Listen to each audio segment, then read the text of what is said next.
आपने ये जरूर सुना होगा और बहुत सारी फिल्मों में देखा भी होगा कि हम टाइम मशीन के जरिए समय यात्रा कर सकते हैं। टाइम ट्रेवलिंग ये दुनिया के सबसे इंटरेस्टिंग और कंट्रोवर्शियल टॉपिक्स में से एक है। ये एक ऐसा फिनोमिना है जिसने पूरे यूनिवर्स को खुद में समेट रखा है, लेकिन देखने में ये जितना सिंपल लगता है, इसे समझ पाना उतना ही ज्यादा मुश्किल है। ऐसा माना जाता है कि समय को बदला या रिपीट नहीं किया जा सकता।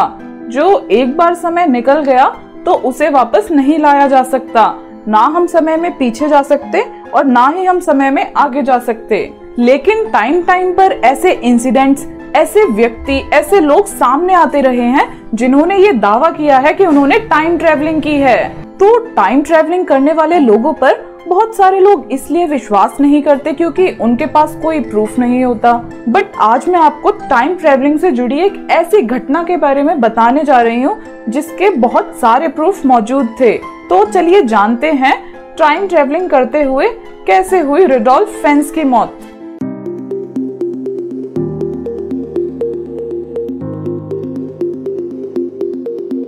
तो बात है जून 1951 की रात के करीब 11:15 बजे की। न्यूयॉर्क के टाइम स्क्वायर पर अचानक एक आदमी प्रकट होता है। वो बहुत ही ज्यादा घबराया हुआ होता है और वो अपनी आसपास की बिल्डिंग्स को, रोड्स को ऐसे देख रहा होता है जैसे उसने ये सब पहले कभी नहीं देखा था। वो अचानक बीच चौराहे पर कैसे आया, इस बात का किसी को नहीं पता चला। उस इंसान ने बहुत पुराने ओल्ड फैशन स्टाइल कपड़े पहन रखे थे और उसके हाव भाव से साफ पता चल रहा था कि वो वहाँ अपनी प्रेजेंस से बहुत ज्यादा हैरान था और वहाँ खड़े लोग भी उस व्यक्ति को उतनी ही हैरानी से देख रहे थे। वहाँ आसपास जितने भी लोग खड़े थे उनमें से किसी ने भी उसको रोड के बीचों बीच जाते हुए नहीं देखा था। और जैसे ही वो घबराते हुए रोड के किनारे की तरफ भागने लगा, तभी सामने से आती हुई एक कार से उसकी टक्कर हो गई, जिससे फिर उसके बाद उसकी मौत हो गई। फिर जब आसपास के लोग उसके पास आए और उन्होंने उसकी तलाशी ली तो उसके पास कुछ बहुत ही ज्यादा अजीबोगरीब और हैरान कर देने वाली चीजें मिली, जैसे 5 सेंट का एक बियर टोकन, एक घोड़े की देखभाल और एक गाड़ी की धुलाई करने के लिए एक बिल जिस पर एक एड्रेस लिखा था जो उस समय 1951 की किसी भी एड्रेस बुक में मेंशन नहीं था। लगभग $70 की पुरानी करेंसी के नोट और सिक्के भी उस व्यक्ति के पास मिले।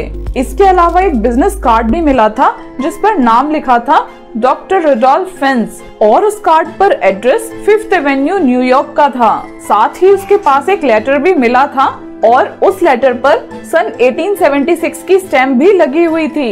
रुडोल्फ फेंस के पास मिली इन सभी चीजों में एक बात खास थी और वो ये थी कि ये सारी चीजें पुरानी होने के बावजूद भी बिल्कुल नई हालत में थी। और इसके बाद इस केस की इन्वेस्टिगेशन को कैप्टन ह्यूबर्ट वीरहम को सौंप दिया गया था। कैप्टन ह्यूबर्ट जब बिजनेस कार्ड पर दिए गए एड्रेस 5th एवेन्यू पर पहुंचे तो उस एड्रेस पर उन्हें एक ऑफिस मिला जहां के लोग रुडोल्फ फेंस नाम के किसी भी आदमी को नहीं जानते थे। फिर उसके बाद कैप्टन ह्यूबर्ट ने उस समय की सभी टेलीफोन डायरी और एड्रेस बुक को चेक किया, लेकिन उन्हें इस नाम के किसी भी व्यक्ति की कोई डिटेल नहीं मिली। उसके बाद उन्होंने उसके फिंगरप्रिंट्स को ढूंढने की कोशिश करी, पर वो भी कहीं पर नहीं मिले उन्हें और किसी ने भी उसके मिसिंग होने की कोई खबर नहीं दी थी। ऐसे ही इस घटना को कई दिन बीत जाने के बावजूद किसी भी पुलिस स्टेशन में रुडोल्फ फेंस नाम के किसी भी व्यक्ति की मिसिंग रिपोर्ट नहीं थी। पर कैप्टन ने अपनी जांच जारी रखी और सन 1939 की एक एड्रेस बुक में उन्हें रुडोल्फ फेंस जूनियर के नाम से एक व्यक्ति का एड्रेस मिला और उस एड्रेस पर पहुंचकर उन्हें पता चला कि यहाँ पर तो कोई और ही रहता है। जब उन्होंने आसपास के लोगों से पता किया तो पता चला रुडोल्फ फेंस जूनियर के नाम के इस व्यक्ति से ये प्रॉपर्टी खरीद ली गई थी। जैसे तैसे करके रुडोल्फ फेंस जूनियर की बैंक अकाउंट की डिटेल कैप्टन ह्यूबर्ट को मिल गई और उस बैंक डिटेल से पता चला कि अब रुडोल्फ फेंस जूनियर के बैंक अकाउंट को बंद कर दिया गया है क्योंकि उनकी डेथ 5 साल पहले ही हो चुकी है। लेकिन उनकी वाइफ अब भी जिंदा थी और फ्लोरिडा में कहीं रहती थी। कैप्टन ह्यूबर्ट ने फ्लोरिडा में उस एड्रेस पर जाकर रुडोल्फ फेंस के बारे में पता किया। वहाँ रुडोल्फ फेंस जूनियर की पत्नी ने जो बताया उसको सुनकर कैप्टन ह्यूबर्ट हैरान रह गए। उन्होंने बताया कि रुडोल्फ फेंस जूनियर के फादर थे जो 1876 में गायब हो गए थे।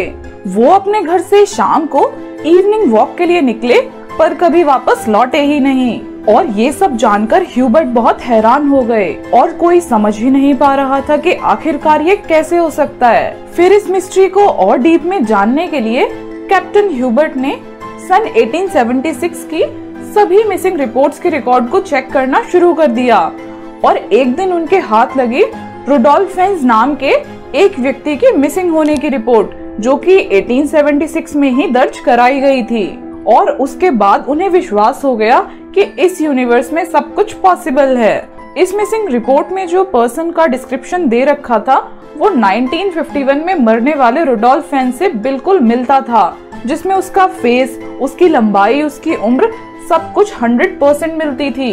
तो कैप्टन ह्यूबर्ट द्वारा जुटाए गए प्रूफ से ये तो साबित हो गया मिसिंग रिपोर्ट वाला रुडोल्फ और 1951 में कार एक्सीडेंट में मारा गया रुडोल्फ एक ही व्यक्ति है। लेकिन आखिर 1876 में गायब हुआ एक इंसान 1951 में कैसे पहुंच गया? उसने किस तरीके से टाइम ट्रेवल करा कि वो 75 इयर्स आगे पहुंच गया? कोई भी इसका जवाब नहीं दे पाया।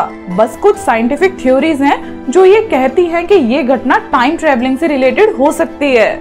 और 1970s में ये मिस्ट्री बहुत ज्यादा पॉपुलर हो गई।